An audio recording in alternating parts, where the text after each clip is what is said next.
Alright guys, know it's been a while. Back with another video here. It's been about 2-3 weeks since we got ran Listy here. It's actually been a little longer than that. But some of you guys have been asking about the aftermath video. Well, we didn't do too bad. Car still, as you can tell, we'll go up here. Oops, I can start. Bent up a little bit in the front, not much.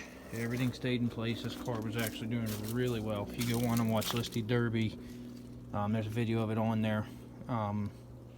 There's actually a couple videos, but I got this thing put away for the winter so far, not completely, but I won't be able to give you guys a start up of it. But I mean, didn't move much. This is the one that had the door rear end bent up in a little bit more. Now what I did here, we ended up dishing the trunk. They said, as you can see, the speaker deck, we laid the speaker deck down.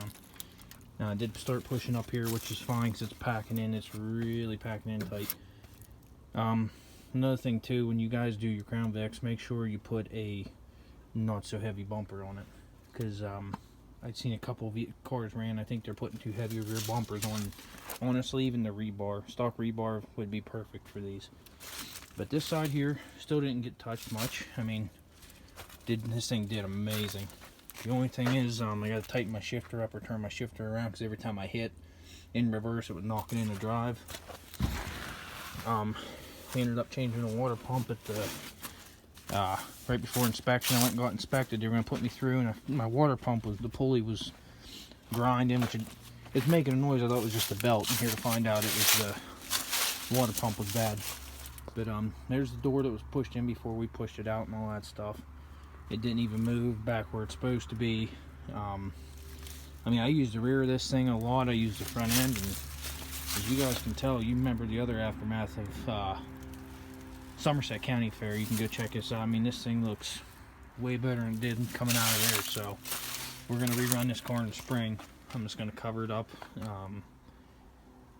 It has straight antifreeze in it already.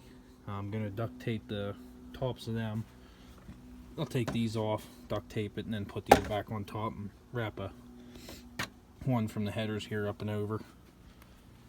And just cover this up. The next spring we'll pull this front end down. It needs to go down about 6 inches, something like that. I don't think it's bent a whole lot, but I mean, it is starting to go up. I don't know if it's just a I didn't see where the crush box was bent, so I mean, it had to bend up a little bit, but I think a lot of it is the bumper shocks was bending. But we didn't break our stick either. We still have our stick, which, like I said, I was doing good, and we got down. I almost made the heat. I was in the heat there, almost won it.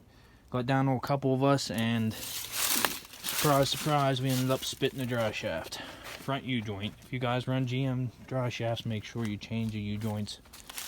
And they make a clip for them to hold them in, or tack weld them.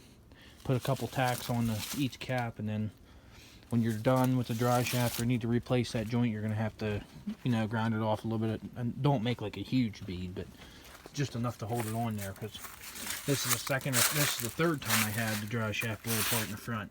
And I just realized the Ford never comes apart because they have the clips that hold them in.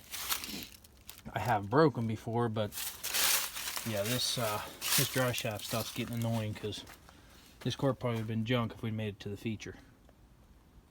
But I mean, that's about it. It's a short video. I hate to give you guys a short video, but we got a car here we're gonna give you a video on. You guys didn't see yet, so we're gonna go get a video of that. But I did change to a floating tank this year. Don't know if I can